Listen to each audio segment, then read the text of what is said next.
anotação.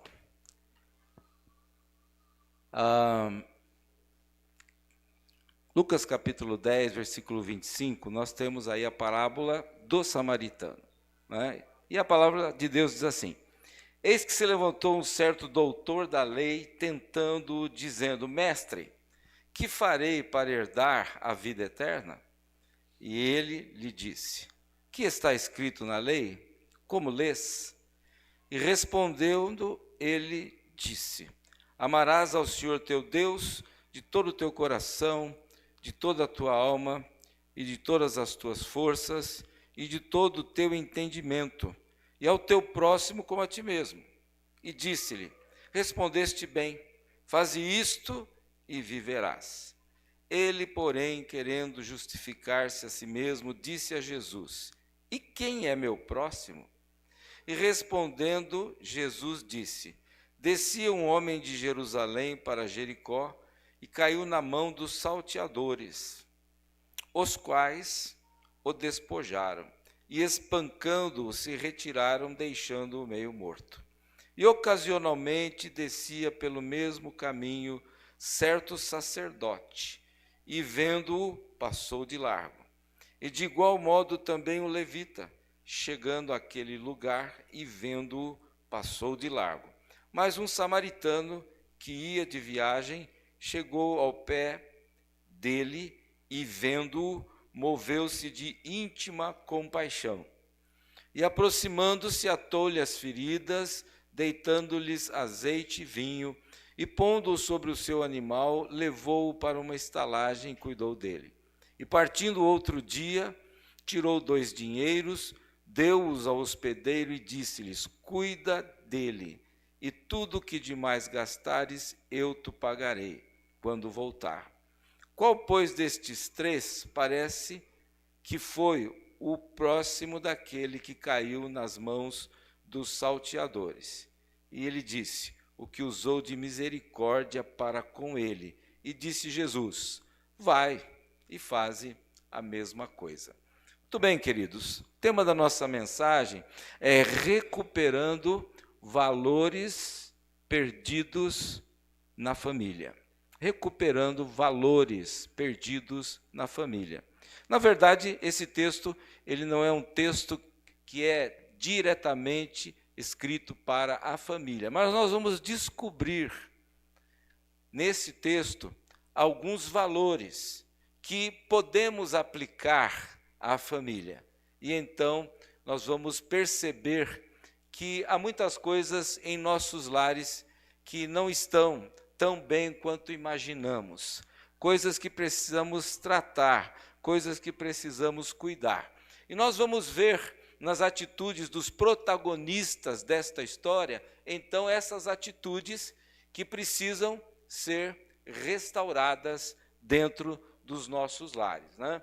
E nós observamos, então, que o texto começa por causa de uma pergunta que alguém fez, né, a Jesus, né? Perguntaram, né, tentando Jesus, né, qual seria, né, o que farei para herdar a vida eterna? E Jesus, então, dá a sua resposta, né, falando sobre o grande mandamento de amar ao Senhor Deus de todo o coração, de toda a alma, de todas as forças e de todo o entendimento, né? Se você pegar cada inicial dessas maneiras de amar a Deus, forma a palavra café, né? De todo o teu coração e alma e forças e entendimento. E ao próximo como a ti mesmo. Mas aquele homem não ficou satisfeito com a resposta de Jesus, né? E ele falou: mas quem é meu próximo? Então Jesus começa a contar uma história que era muito constrangedora para os judeus, porque é a história de um samaritano que era bom e de alguns judeus que eram maus, e tinham qualidades boas e ruins, e nós vamos então descobrir aqui. A história do homem começa que ele era um viajante, talvez um vendedor, né? Alguém que estava viajando, que tinha dinheiro com ele e que descia, né? Diz a Bíblia aqui, que o homem descia de Jerusalém para Jericó. E então entram em cena os assaltantes. Assaltantes chegam, roubam aquele homem. O versículo 30, né, diz que ele caiu na mão dos salteadores, os quais os despojaram, o espancaram, e retiraram-se, deixando-o meio morto. Eu acho que eles só pararam de bater quando acharam que o homem estava morto mesmo. Pegaram o que ele tinha, roubaram, espancaram, quase mataram e foram embora.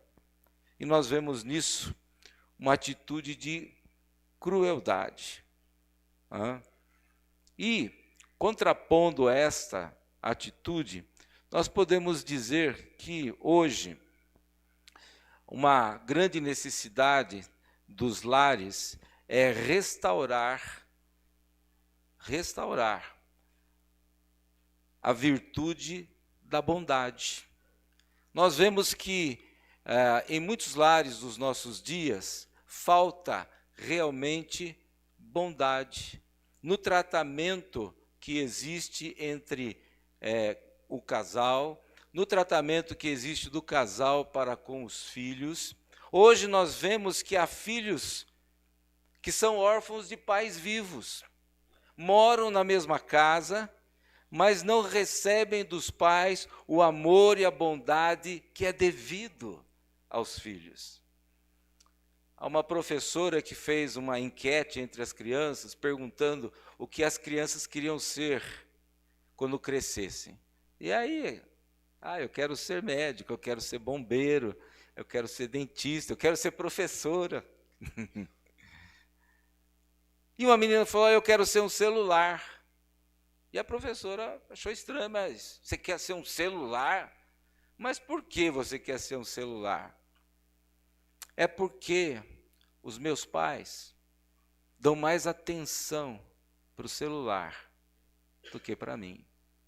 Meus pais nunca querem falar comigo, nem ouvem o que eu falo, porque estão ligados no celular. Eu queria ser como um celular para ter a atenção deles. Então nós vemos nos dias de hoje que pais estão dando, o celular na mão dos filhos para se ver livre dos filhos, para que não sejam incomodados. Pais estão preocupados com os seus planos, os seus sonhos, sua carreira, em adquirir isso e comprar aquilo, e viver até aventuras sexuais, fora do casamento. E está faltando esse elemento que eu diria que é o óleo, de Deus, a unção de Deus sobre o casamento, uma coisa chamada bondade. Precisamos resgatar esses valores nos nossos lares. Nós estamos nos tornando cada vez mais egoístas, cada vez mais pensando em nós mesmos, e estamos deixando de amar dentro do lar. Quais são os pais que realmente se preocupam com os problemas dos filhos, que procuram saber o que eles estão aprendendo na escola? Qual é o cônjuge que está realmente preocupado com o que o outro está enfrentando? Se ele está enfrentando crises, se ele tem problemas, se ele está deprimido, como eu posso te ajudar? Bondade. Seu lar existe bondade? Você poderia dizer que a bondade é uma coisa que, vamos dizer assim, faz parte do dia a dia, do relacionamento do seu lar? Muito bem, bondade. Primeiro valor que precisamos resgatar nos nossos lares. Um segundo valor, eu chamaria de compromisso. Depois dos homens baterem naquele viajante, deixaram meio morto, veio um sacerdote, um homem de Deus. E ele vinha passando por ali e ele viu a situação do homem. Provavelmente aquele homem ainda se mexia, mas o sacerdote, diz a Bíblia, que ele viu o homem e passou de largo, cortou volta e foi embora, simplesmente. E a gente começa a pensar, que aquele homem é que deveria realmente cumprir os mandamentos que Jesus havia citado, não é isso? Com aquela conversa, amar a Deus acima de todas as coisas e amar o próximo com a si mesmo. Mas ele era um sacerdote, como sacerdote, ele tinha um compromisso com Deus e com o seu povo, de cuidar das pessoas. Como é que aquele homem passa e faz de conta que não vê? Faltou compromisso na vida daquele homem. E nós podemos aplicar também isso para o casamento. Casamentos de hoje, um fator que está faltando, um elemento que faz falta, é compromisso. Gente, os casais de hoje não agem como pessoas casadas. Alguns casais se esquecem completamente que são casais, alguns cônjuges, né? Então, no trabalho, muitas vezes, permitem certas conversas, certas observações, piadinhas e coisas, e não se dão ao respeito. Há casais que não usam mais a aliança, né? E isso faz com que possam ser assediados por qualquer um que nem imagina que sejam casados. Falta compromisso. Quando nós casamos, a cerimônia de casamento é uma coisa assim muito. Eu acho que os votos tradicionais eles vão do ponto certo. Há pouco tempo fiz um casamento e eu repeti com os cônjuges ali, né, os votos tradicionais. Daí depois que eu terminei, pastor, o senhor esqueceu os votos. Mas vocês acabaram de fazer os votos. Não, nós temos os nossos votos aqui. E aí eles tinham escrito coisas bonitas, né? E falaram e tal. Ela falou, ele falou, né? Mas, gente, os votos tradicionais, eles vão no ponto certo. Né? Eu vou te amar daqui para frente. Né? Enquanto estivermos vivos, ou até que a morte nos separe, né? Na pobreza e na riqueza, na doença, né? Em todo tipo de situação.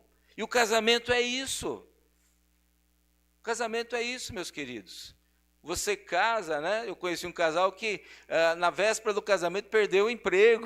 Estava cheio de dívida, né? E perdeu o emprego. Então, depois eu conheci um casal que ele passou a lua de mel no hospital. Você se casa e você vai acontecer no dia seguinte. Mas o casamento é uma questão de compromisso. Aliás, todas as relações humanas, elas são firmadas num compromisso. Você imagina, você trabalha num lugar e você tem um compromisso de bater o cartão ali todos os dias, de segunda a sexta, mas no final do mês o patrão tem um compromisso com você, de pagar o seu salário. É uma relação de compromisso. O compromisso é um fator importante e essencial em todas as relações humanas. E o casamento não subsiste se não houver compromisso. Amém ou não? Estamos compromissados. Somos pessoas que firmamos um compromisso, firmamos um pacto matrimonial. Essa que é a verdade. E não podemos recuar. Quando nós não cumprimos o que prometemos, sabe o que acontece? Nós perdemos o respeito próprio. E aí é ruim. Quando você assume um compromisso, uma coisa como o casamento, e não cumpre, você não é fiel, né? Você não está junto. Hoje em dia o marido perde emprego, a mulher já está com a mala pronta para ir embora. Não é isso. Você não casou com o emprego do seu marido. Né? A mulher fica doente e o homem já está pensando em outra mulher. Não é assim. Nós temos um compromisso. Amém? Casamento é compromisso e Deus quer pessoas honradas, homens e mulheres honrados, cristãos honrados, que honram o compromisso que um dia tiveram. Então, eu não vou abrir mão do respeito que as pessoas me devem. Eu vou proteger a minha esposa. Eu não vou deixar que ela fique em situações que podem ser perigosas. Eu vou também cuidar do meu marido, para que ele não seja tentado. Compromisso, um valor importante que precisamos resgatar nos nossos matrimônios. Tem um terceiro fator. Depois que o sacerdote passou, logo atrás veio um levita, que era um homem também religioso, um homem que deveria socorrer aquele moribundo ali. Mas ele viu o sacerdote e ele deve ter pensado, se o sacerdote, que é sacerdote, não fez nada, por que eu vou fazer? E aí vem um outro valor que precisa ser resgatado, que é o valor do bom exemplo. O sacerdote deu um mau exemplo, né? Mas dentro do lar, nós temos que ser bom exemplo para os nossos filhos. Amém ou não? E sabe, é impressionante, andei estudando, até escrevi alguma coisa no Jornal Batista Bíblico sobre criação de filhos, né? Mas é o seguinte, os filhos vão aprender muito mais pelo que eles veem do que pelo que eles ouvem. Então não adianta você ficar falando muito para os seus filhos, se você não é exemplo, você está enroscado, você está enrolado. Porque eles vão aprender com o seu exemplo. E tem mais, eles vão aprender muito quando você acha que eles não estão aprendendo. Que é de 0 a 5 anos, na primeira infância. O que as crianças verem dentro do lar vai marcar o caráter, a personalidade deles por toda a vida. Então eles vão ver como o papai trata a mamãe, como eles resolvem problemas, como eles lidam com situações inesperadas, se eles têm paciência ou se saem xingando. Eles vão ver se papai e mamãe oram em casa, se eles leem a Bíblia em casa. E algumas coisas nós temos que ensinar para os nossos filhos através do exemplo. Aliás, não é só dentro do lar, na igreja. O apóstolo Paulo fala sobre ser imitador de Cristo. Sede meus imitadores, e diz Paulo, como eu sou de Cristo. E essa questão de ser imitadores uns dos outros, imitadores de Deus, ela se repete pelo menos em 10 versículos do Novo Testamento. Então, o valor do bom exemplo é uma coisa importantíssima dentro do lar. Hoje em dia, pais que assistem programas indevidos na TV, na internet, e ali, sentadinho do seu lado, está a criança. Mau exemplo, irmãos. Mau exemplo, né?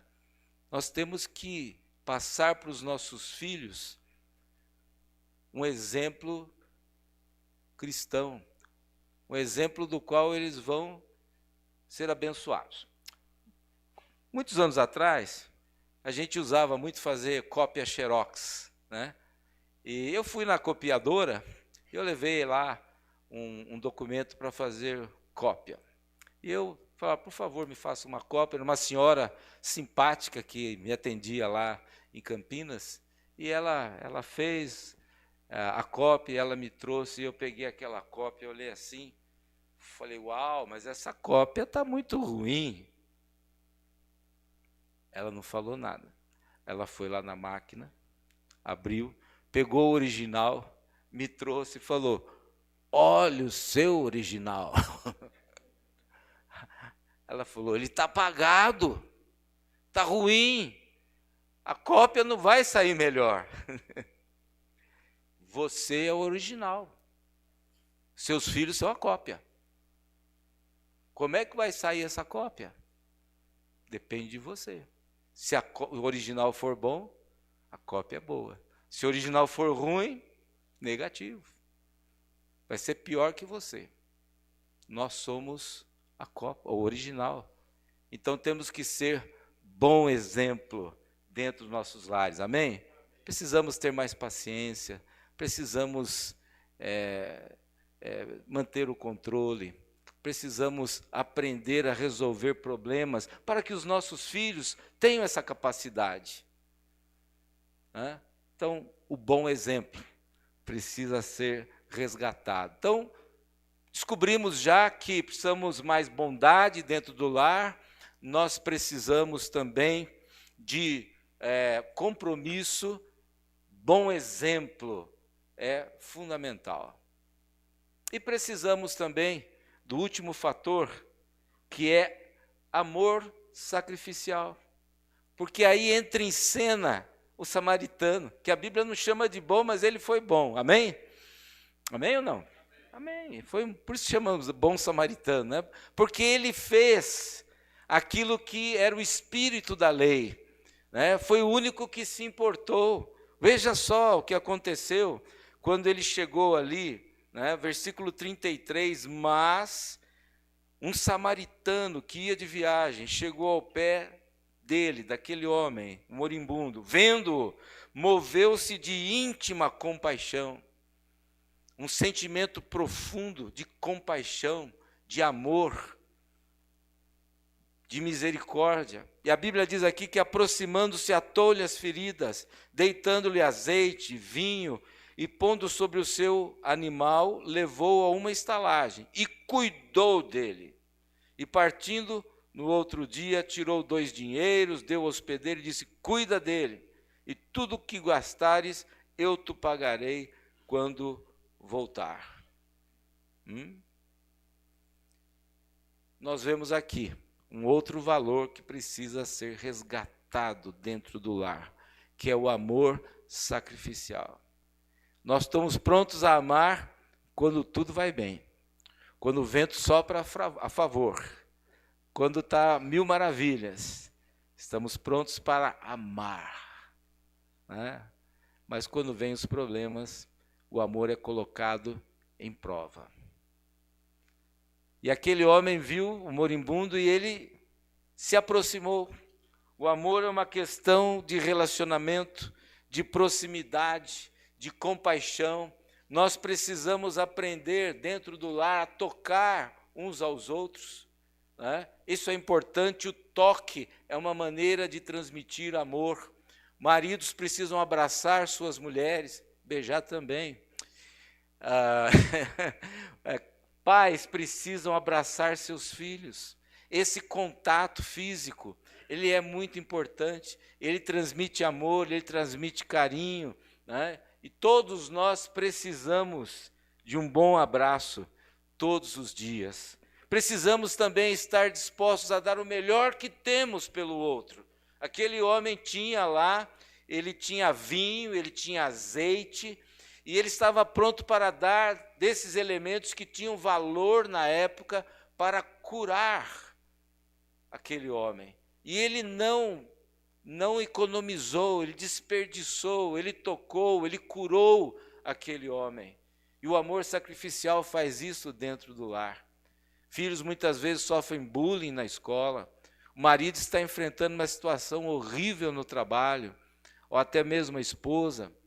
Mas uns têm que aprender a cuidar dos outros, dar o melhor de si para que o outro se sinta abençoado, curado, cuidado. Amém?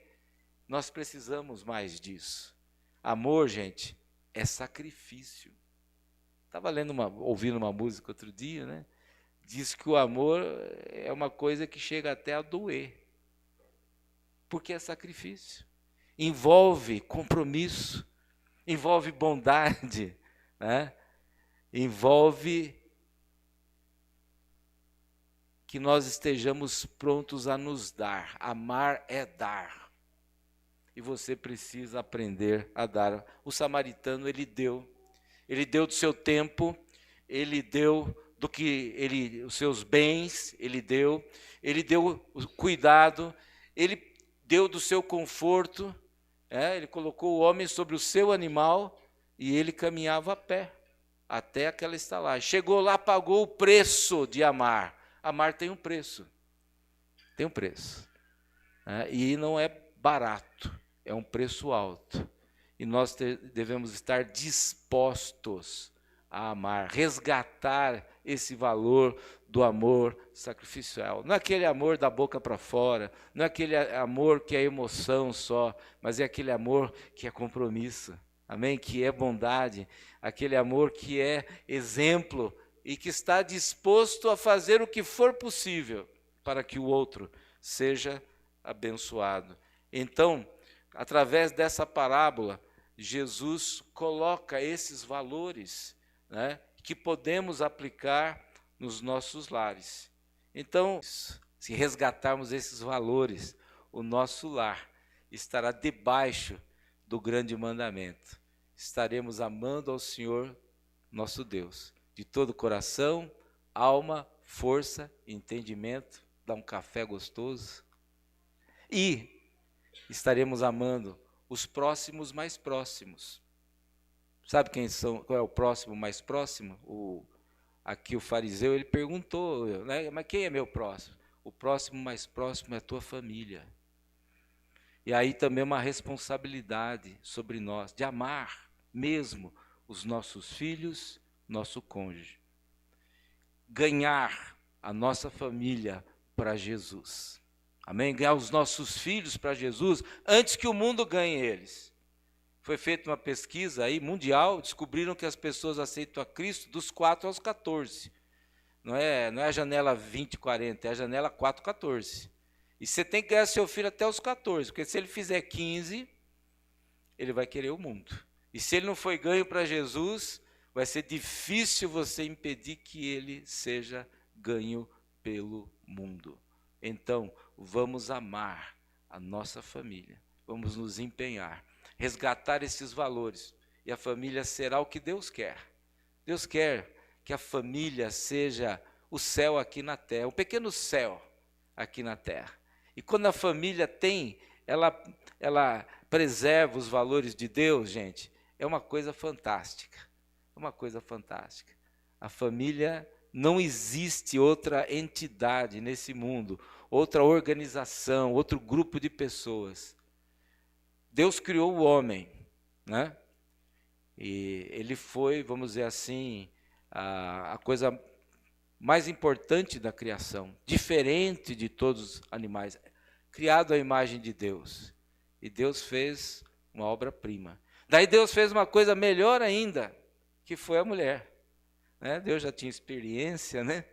E aí ele caprichou mais ainda. Mas aí Deus fez um negócio mais bonito ainda, chamado família. Que da união de homem e mulher vieram os filhos. E aí então, aquilo que Deus já era, né? Trindade, comunidade, se manifestou entre seres humanos, através da família. Então, como Deus é unido numa trindade, a família também deve ser unida pelos laços do amor. Você quer uma família assim? Você quer? Levante sua mão. Eu quero. Você está disposto a trabalhar por isso? Mantenha a sua mão levantada, porque todo mundo quer, mas está disposto é outra coisa. Amém? Amém? Então, é isso que Deus quer de nós, resgatar esses valores e ter lares que espelham a glória de Deus. Amém? É isso que Deus quer. Na própria Bíblia, né, Deus comparou, né, o casamento com o relacionamento entre Cristo e a igreja. Então, a família, né, ela reflete essa relação espiritual que existe na Trindade e também entre Cristo e a igreja. Oremos. Senhor, graças te damos, ó Pai, por essa mensagem. Entendemos que foi o Senhor que orientou e que o Senhor venha abençoar os lares aqui presentes. Que nós possamos, ó Deus, viver os princípios da Tua palavra. E que vivendo assim, possamos experimentar a Tua vontade, que é boa, agradável e perfeita. Abençoa, Deus, esta igreja, que aqui possamos ver lares fortes, que criam filhos no Teu Evangelho, na Tua palavra, e que no futuro também vão gerar novos lares, para que o mundo possa ver a tua glória na igreja e na família. Oramos por tudo agradecidos, pedimos que o Senhor abençoe a vida do pastor Paulo, que está dando os primeiros passos no seu ministério, que ele seja um homem de Deus, usado poderosamente para transformar vidas aqui neste mundo. Abençoa o pastor Alex também, que ele possa ficar firme na direção desta igreja, fazendo obreiros, treinando discípulos para realizar também a tua obra. Tudo isso pedimos a Deus com a tua bênção, no nome de Jesus. Amém. Pastora Alex, o irmão.